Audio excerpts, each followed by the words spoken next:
Class, how are you? कैसे हो आप लोग? मैंने 6 चैप्टर स्टार्ट कर दिया था, केमिकल रिएक्शन एंड कैटलिस्ट। इसमें हमने देखा था फिजिकल और केमिकल चेंज। फिजिकल चेंज क्या होते हैं? दीज आर दो change in which there is a change in a physical property and state of substance.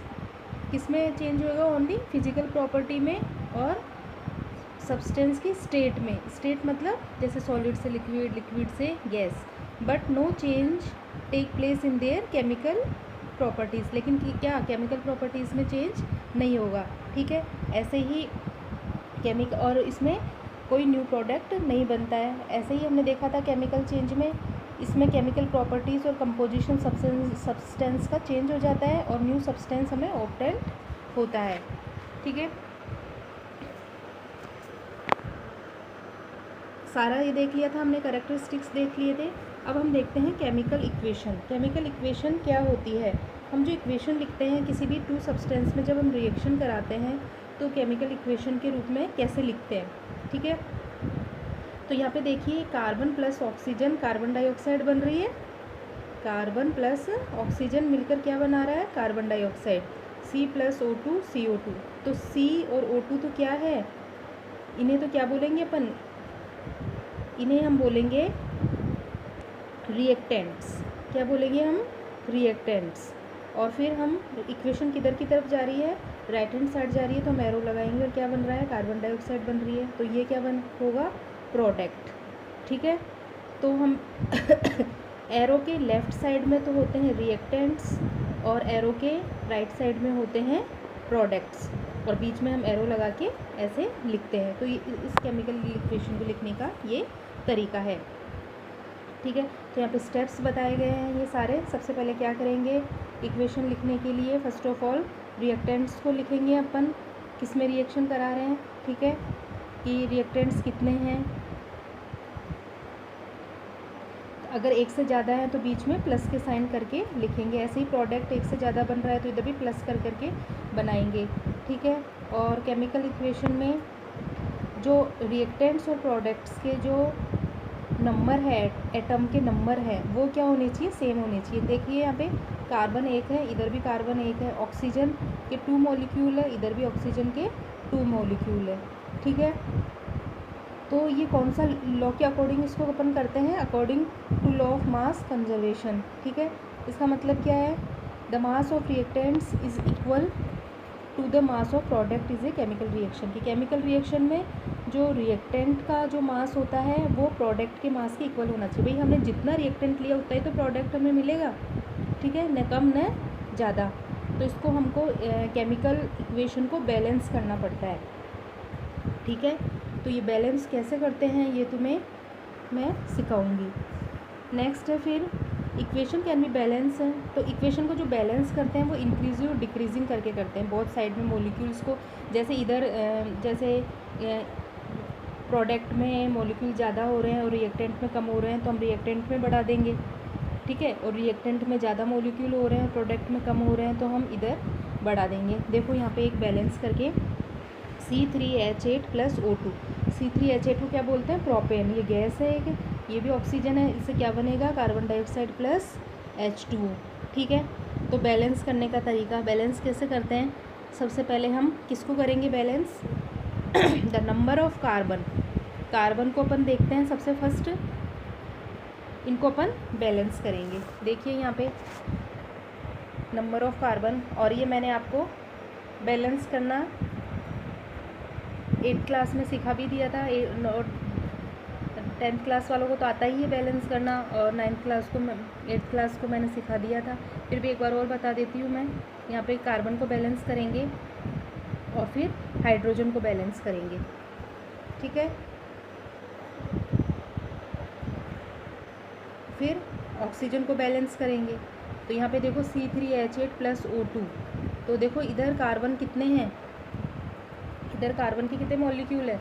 3 molecule है, तो हम इधर राइट हैंड साइड में भी 3 मॉलिक्यूल्स लगाएंगे। तो यहाँ पे जो बैलेंस कर रहे हैं वो मॉलिक्यूल्स कहाँ लगाएंगे? इसके साइड में लगाएंगे, ना कि नीचे। ठीक है, फिर हाइड्रोजन को बैलेंस करेंगे। इधर हाइड्रोजन कितना है? 8, और इधर हाइड्रोजन कितना है? हमारा 2 ही है। ठीक है, तो यहाँ पे हम 4 लगा देंगे, तो 4 2 जा 8। ठीक है, ओके। फिर हम ऑक्सीजन को बैलेंस करेंगे। ऑक्सीजन कितनी है हमारे पास 2 ऑक्सीजन, लेकिन हमने यहाँ पे देखो इधर तो ऑक्सीजन 2 है, लेकिन हमने इधर जब कार्बन को बैलेंस करा तो इधर हमने 3 लगा दिया था, तो ऑक्सीजन कितने हो गए 3 2 जा 6, ऑक्सीजन कितने हो गए 3 2 जा 6। और इधर हाइड्रोजन को बैलेंस करा था तो हमने 4 लगा दिया था, तो ऑक्सीजन कितने हो गए 4, तो 6 और 4 10। इधर ऑक्सीजन कितने हो गए राइट हैंड साइड में 10, तो इधर भी 10 करने के लिए हम 5 लगा देंगे, 5 2 जा 10। तो ये सब कुछ बैलेंस हो गया। अब एक बार इसको पूरा देख लो, कार्बन 3 है, इधर भी कार्बन 3 है, हाइड्रोजन 8 है, इधर भी 4 2 जा 8 है, ठीक है। इधर ऑक्सीजन 10 है, इधर भी ऑक्सीजन 10 है, 3 2 जा 6, 6 और 4 10। इस प्रकार ये इक्वेशन बैलेंस हो गई। इसमें देखो कार्बन प्लस ऑक्सीजन, ये तो ऑटोमेटिक ही बैलेंस है, जो बैलेंस है उसको बैलेंस नहीं करना है। इधर कैल्शियम ऑक्साइड प्लस H2O, ये खुद भी बैलेंस है। और जो रिवर्सिबल इक्वेशन होती है उसमें क्या करते हैं, हम दोनों तरफ एरो लगाते हैं। रिवर्सिबल इक्वेशन का मतलब जो प्रोडक्ट बनता है वो वापस रिएक्टेंट में कन्वर्ट हो सकता है, ठीक है। तो हम ये रिवर्सिबल इक्वेशन के लिए दोनों तरफ एरो लगाते हैं, ठीक है। और जब हम प्लस और माइनस लिखते हैं, इसका मतलब क्या है, प्लस 10.5 किलो कैलोरी पर मोल, इसका मतलब यहाँ पे है कि ये एक्सोथर्मिक रिएक्शन है। एक्सोथर्मिक मतलब इसमें हीट जनरेट हो रही है, और ये माइनस 21.6 किलो कैलोरी पर मोल का मतलब है कि इसमें हीट कंज्यूम हो रही है, ठीक है। और कैटलिस्ट, जो कैटलिस्ट यूज़ में लेते हैं, जैसे यहाँ पे एरो के ऊपर निकल लिखा हुआ है हमने, निकिल, तो ये कैटलिस्ट के रूप में है। तो कैटलिस्ट क्या होता है, जो रिएक्शन की रेट को या तो इंक्रीज़ कर देते हैं या डिक्रीज़ कर देते हैं, उन्हें क्या बोलते हैं, रिएक्टेंट्स, कैटलिस्ट बोलते हैं, ठीक है। तो ये बैलेंस करना हो गया। अब कैरेक्टरिस्टिक्स क्या है केमिकल इक्वेशन के, ये देख लो। The whole formation about the number of molecules mass acceptor, हमें केमिकल इक्वेशन से हमें पूरे मॉलिक्यूल्स का मास वगैरह का पता लग जाता है, रिएक्टेंट और प्रोडक्ट का, ठीक है। फिजिकल स्टेट का पता लग जाता है, जैसे ये देखो यहाँ पे सब में फिजिकल स्टेट बताई हुई है। जैसे ब्रैकेट में G लिखा हुआ है तो गैस स्टेट में है, अगर सॉलिड स्टेट में होगा तो ब्रैकेट में S लिखा हुआ होगा। और एक्वस फॉर्म AQ, अगर AQ लिखा हुआ है एक्वस फॉर्म मतलब वो जलीय है, मतलब वाटर में घुला हुआ है, ठीक है। एक्सोथर्मिक है तो प्लस का साइन लगाया हुआ है, एंडोथर्मिक है तो माइनस का साइन लगाया हुआ है, रिवर्सिबल है तो दोनों तरफ एरो लगाए हुए हैं। ये इसके कैरेक्टरिस्टिक्स है। लिमिटेशन क्या है इसकी, कि रिएक्शन की कंप्लीट इन्फॉर्मेशन नहीं मिलती है हमें, ठीक है। और ये रिएक्टेंट और प्रोडक्ट के कंसंट्रेशन के बारे में भी नहीं बताते। कंसंट्रेशन मतलब गाढ़ापन की, मतलब कंसंट्रेशन कितना है उसका, ठीक है, डाइल्यूट है या कंसंट्रेट है। केमिकल रिएक्शन क्या होती है, केमिकल रिएक्शन क्या होती है, जो प्रोडक्ट रिएक्टेंट लेकर हम जो रिएक्शन करवाते हैं रिएक्टेंट्स की, तो जो हमें प्रोडक्ट मिलता है वो क्या होती है, केमिकल रिएक्शन होती है। तो क्या डेफिनेशन है केमिकल रिएक्शन की, the chemical change in a substance is called chemical reaction. जो भी कोई भी सब्सटेंस है उसमें जो केमिकल चेंज हो रहे हैं उसे केमिकल रिएक्शंस कहते हैं। देखो इसमें केमिकल चेंज क्यों होंगे भाई, हम रिएक्टेंट्स में जब रिएक्शन कराएंगे तो केमिकल चेंज तो होगा ही ना, अदर चीज़ बनेगी इसमें। जैसे मैग्नीशियम प्लस ऑक्सीजन है, मैग्नीशियम प्लस ऑक्सीजन है तो मैग्नीशियम ऑक्साइड बना, तो इनमें दोनों में रिएक्शन हुई ना, इस प्रकार, ठीक है। ऐसे ही यहाँ देखो carbon plus oxygen, carbon dioxide बनी, तो इसके अंदर ऑक्सीजन मैग्नीशियम के 2, वो पीछे वाली रिएक्शन में मैग्नीशियम के 2 नंबर है और ऑक्सीजन के भी 2 नंबर है, ठीक है। तो हम क्या करेंगे, इसको कैसे बैलेंस करेंगे, देखो यहाँ पे MgO, तो यहाँ पे देखो इसको कैसे बैलेंस करा हुआ है, ऑक्सीजन के 2 मॉलिक्यूल है और इधर MgO केवल एक ही मॉलिक्यूल है, तो इधर भी अपन को 2 करना पड़ेगा, तो यहाँ पे 2 लगा दिया, ठीक है। इधर 2 लगाते ही मैग्नीशियम 2 हो गया, तो इधर भी 2 करना पड़ेगा, इसलिए इधर भी 2 कर दिया। तो इस प्रकार इसको क्या करेंगे, बैलेंस कर लेंगे, ठीक है। तो देखो ये कोई भी रिएक्शन होती है उसमें देखो क्या होती है,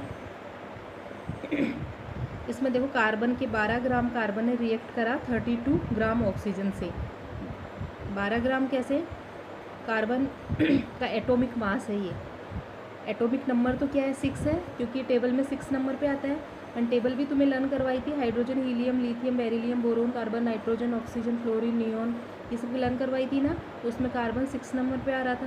तो एटॉमिक मास जस्ट क्या हो जाता है, डबल हो जाता है। तो कार्बन कितना है, 12 एटॉमिक मास, और ऑक्सीजन का कितना हो गया, इसमें 2 मॉलिक्यूल है तो 2 × 16 8 नंबर पे आता है, तो 16 32 + 44।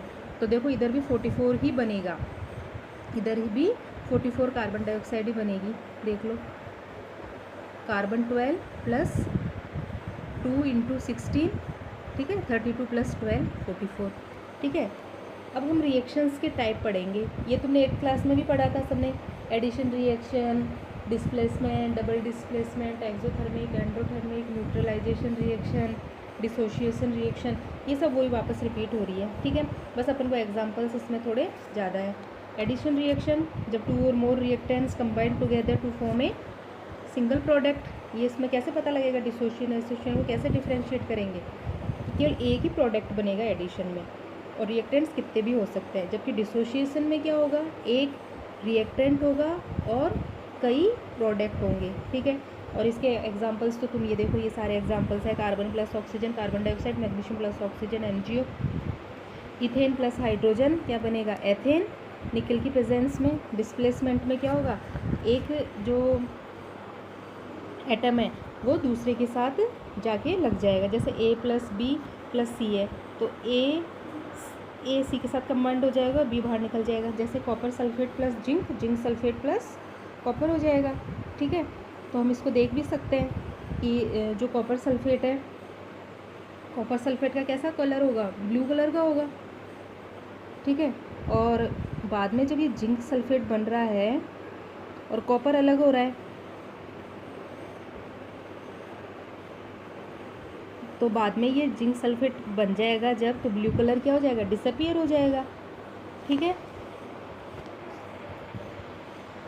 अब यहाँ पे देखो, ये टेबल में एक्टिविटी सीरीज देख रहे हैं कि कौन सबसे ज़्यादा रिएक्टेबल है, ठीक है। तो यहाँ पे देखो, potassium, sodium, calcium, magnesium, zinc, ferrous, lead, hydrogen, copper, mercury, silver और गोल्ड। तो इनमें सबसे ज़्यादा हाइड्रोजन से जितने भी ऊपर वाले हैं ये ज़्यादा मोर रिएक्टिव है, ठीक है। और हाइड्रोजन के नीचे वाले हैं ये कम रिएक्टेबल है, ठीक है। तो हम ऊपर से नीचे की तरफ आएंगे तो अपन को कम से कम रिएक्टेबल एलिमेंट्स मिलेंगे। डबल डिस्प्लेसमेंट में क्या होता है, जैसे AB + CD, A D के साथ लग गया और B C के साथ लग गया। जैसे copper sulphate + NaHO, copper hydroxide बन गया और यहाँ पे सोडियम सल्फेट बन गया, ठीक है। ये आप तुम लोगों ने पहले भी पढ़ रखी है ये, है ना, ठीक है। डिसोसिएशन रिएक्शन में देखो, डिसोसिएशन में देखो यहाँ पे एक ही रिएक्टेंट लिया हुआ है और मैनी प्रोडक्ट बनेंगे। जैसे ये 3 टाइप के होते हैं डिसोसिएशन। एक तो इलेक्ट्रो, 8th क्लास में 3 टाइप के नहीं बताए हुए थे, ठीक है। इलेक्ट्रोलाइटिक डिसोसिएशन, थर्मल डिसोसिएशन और फोटोलाइटिक डिसोसिएशन, ठीक है। इलेक्ट्रोलाइटिक डिसोसिएशन मतलब इलेक्ट्रिक करंट पास कराएंगे वाटर में तो हाइड्रोजन + ऑक्सीजन मिलेगी। NaCl में भी इलेक्ट्रिक करंट पास कराएंगे तो सोडियम + क्लोरीन गैस हमें मिलेगी। थर्मल डिसोसिएशन मतलब गर्म करेंगे कैल्शियम कार्बोनेट को तो कैल्शियम ऑक्साइड + कार्बन डाइऑक्साइड बनेगी, ठीक है। फोटो डिसोसिएशन मतलब लाइट, HBr को लाइट की प्रेजेंस में, लाइट मतलब सनलाइट या और अदर लाइट, हाइड्रोजन + ब्रोमीन मिलेगी हमें, ठीक है। तो इन रिएक्शंस को, इनकी डेफिनेशन प्लस इनके 2 या 3 एग्जांपल्स, इनको नोट्स की कॉपी में लिखोगे। पहले फिजिकल और केमिकल चेंजेस क्या होते हैं उनके और एग्जांपल, फिर ये अगला नेक्स्ट वीडियो में बताएंगे। Thank you.